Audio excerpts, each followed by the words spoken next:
Nakakaiyak para sa ilang namimili ang mataas na namang presyo ng kada kilo ng sibuyas. At ang mungkahi tuloy ng grupong Sinag, maximum suggested retail price din sa sibuyas para maawat ang taas presyo. Nakatutok si Darlene Kai. Nakakaiyak maghiwa ng sibuyas. Pero si Janice, di pa man naghihiwa, naluluha na raw sa presyong 180 pesos per kilo sa Kamuning Market sa Quezon City. Kaya iilang piraso na lang ang binibili niya. Paisa-isa na lang, di ba? So, kung ano lang yung may sibuyas talaga, hindi mo na kailangan gawing sausawan. Ang tinderong si Ariel, wala raw magawa sa mahal na bigay sa kanila ng supplier. Siguro konti lang dating kaya tumataas. Konti ang dating kasi basa na nga yung iba eh. Kaya doon nagbabalot-balot kami worth 30 pesos, 50 ganyan. Bibili sila yung mga nakabalot-balot na lang, dagang 30, pang isang gamitan nila or pang dalawang lutuan.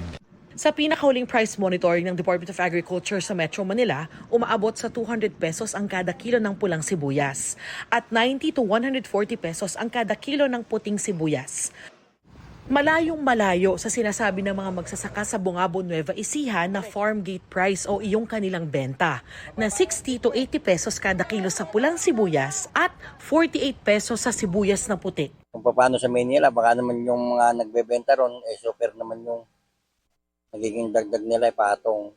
Kwento ng isang onion farmer doon, hindi ganoon karami ang kanilang pananim at naantala pa ang anihan dahil nasira ng sunod-sunod na bagyo noong isang taon ang mga pananim.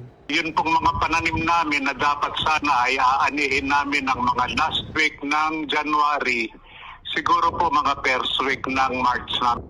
Sa Cebu City, tig 200 pesos na ang kada kilo ng pulang sibuyas at 130 pesos ang kada kilo ng puting sibuyas. Sa Batangas galing ang kanilang supply. Para sa Samahang Industriya ng Agrikultura o SINAG, kailangan na ring magtakda ng MSRP o Maximum Suggested Retail Price sa sibuyas.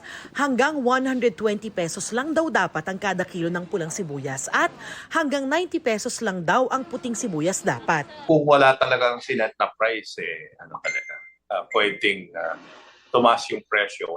Walang limit. So, hindi ka naman pwedeng kumaso dun sa mga retailer or wholesaler dahil wala ka naman sinet na price.